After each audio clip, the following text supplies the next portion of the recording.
कर्मों का फल। मज़ेदार कहानी।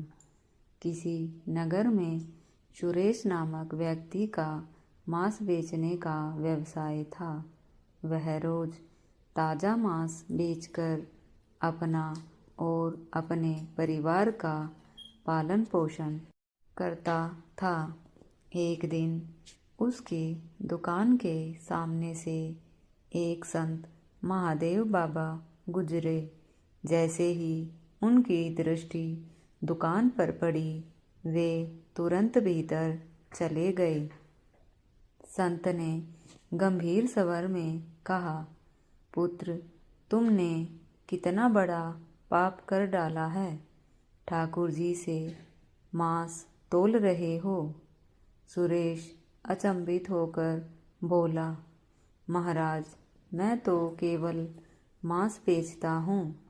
ठाकुर जी यहाँ कहाँ से आ गए। महादेव बाबा ने गहरी सांस लेते हुए कहा, जिस पत्थर को तुम बाट समझकर उपयोग कर रहे हो, वह कोई साधारण पत्थर नहीं, बल्कि स्वयं शालिग्राम भगवान है। यह सुनकर सुरेश स्तब्ध रह गया। उसकी आंखों से अश्रुधारा बह निकली।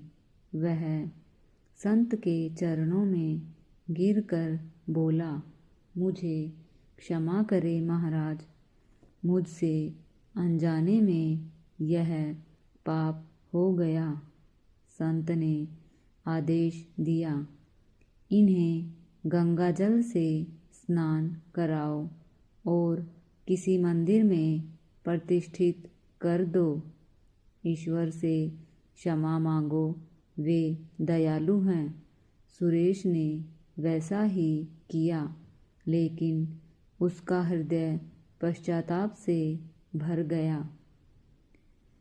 उसे लगा कि इतने वर्षों तक उसने अज्ञानता में भगवान का अपमान किया। उसने संकल्प लिया कि अब वह संसार त्याग कर प्रभु की भक्ति में लीन हो जाएगा। सुरेश ने अपनी दुकान अपने पुत्रों को सौंप दी और संन्यास ग्रहण कर तीर्थ यात्रा पर निकल पड़ा। भिक्षा में जो भी मिलता उसी से पेट भरता और प्रभु का स्मरण करता। यात्रा करते करते वह एक दिन एक गांव पहुंचा। रात्रि विश्राम के लिए उसने गणेश प्रसाद नामक गृहस्थ से शरण मांगी। गृहस्वामी ने प्रेम पूर्वक उसे ठहरने दिया। रात्रि में भोजन के बाद सुरेश आंगन में चारपाई पर सो गया।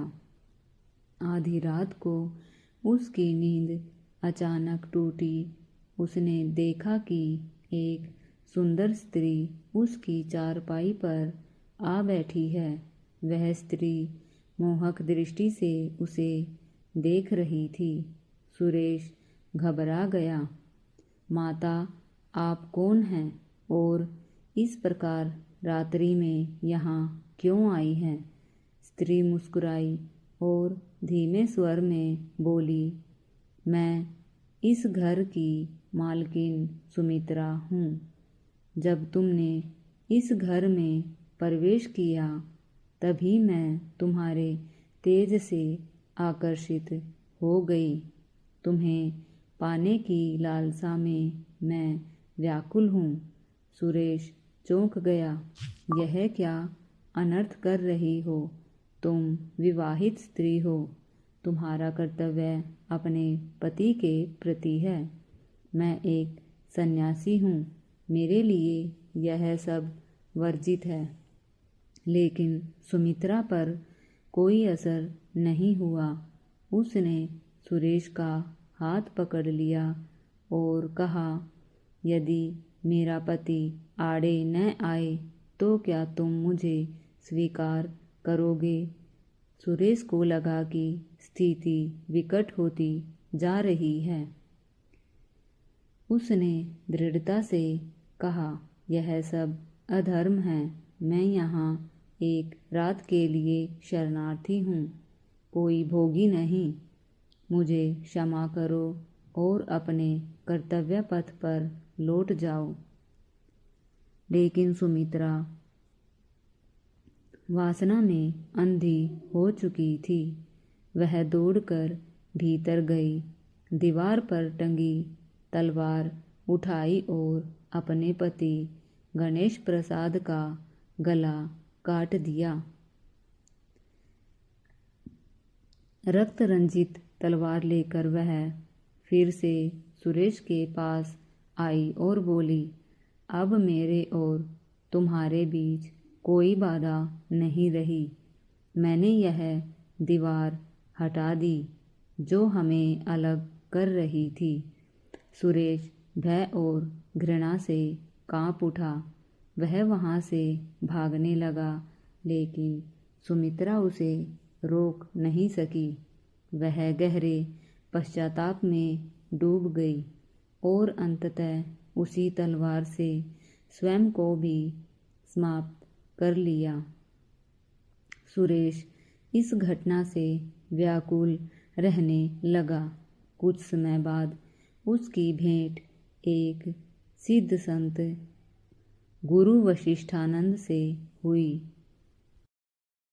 संत ने पूछा, वत्स, तुम्हारा मुखमंडल चिंता से ग्रसित क्यों है?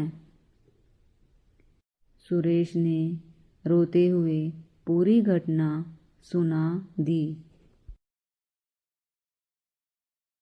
गुरु वशिष्ठानंद ने ध्यान लगाया और मुस्कुराते हुए बोले, वत्स, यह सब पूर्व जन्म का हिसाब था। सुरेश अचंभित होकर बोला, महाराज, कृपा स्पष्ट करें।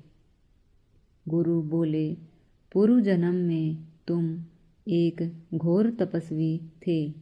एक दिन जब तुम गहन ध्यान में थे, तब एक गाय तुम्हारे समीप आकर खड़ी हो गई थी। वह एक कसाई से बचकर भाग रही थी। वह तुमसे सहायता की आशा कर रही थी, लेकिन तुमने ध्यान भंग न होने के कारण उसकी ओर ध्यान नहीं दिया। कुछ समय बाद वह कसाई वहाँ आया और तुमसे पूछा, गाय किधर गई? तुमने बिना देखे ही एक दिशा की ओर इशारा कर दिया। कसाई उसी दिशा में गया और गाय का वध कर दिया। अब सुनो, यह पूर्व जन्म का खेल कैसे चला। वह गाय पुनर्जन्म में सुमित्रा बनी।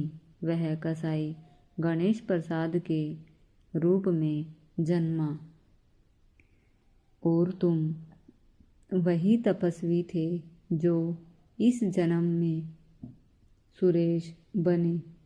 गाय के मन में कसाई और तुम्हारे प्रति बदले की भावना जन्मी, इसलिए इस जन्म में उसने अपने पति जो पूर्व जन्म के कसाई को उसी तरह तलवार से मारा जैसे कसाई ने उसे काटा था। लेकिन तुम्हारा दोष कम था, क्योंकि तुमने केवल इशारा किया था, हत्या नहीं की थी। इसलिए उसने तुम्हें प्रलोभन में डालकर अधर्म के पथ पर लाना चाहा, परंतु तुमने संयम रखा। इस कारण तुम्हें कोई हानि नहीं हुई। यह संसार कर्म और प्रारब्ध का चक्र है। जो जैसा करता है वैसा ही फल पाता है। सुख दुख केवल हमारे कर्मों का परिणाम होते हैं। इसलिए सदैव सत्कर्म करो और प्रभु भक्ति में लीन रहो।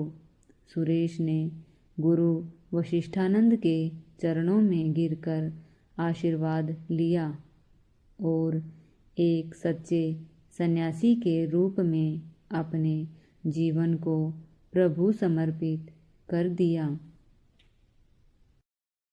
कर्म का चक्र अनंत है, कोई भी इसे बच नहीं सकता।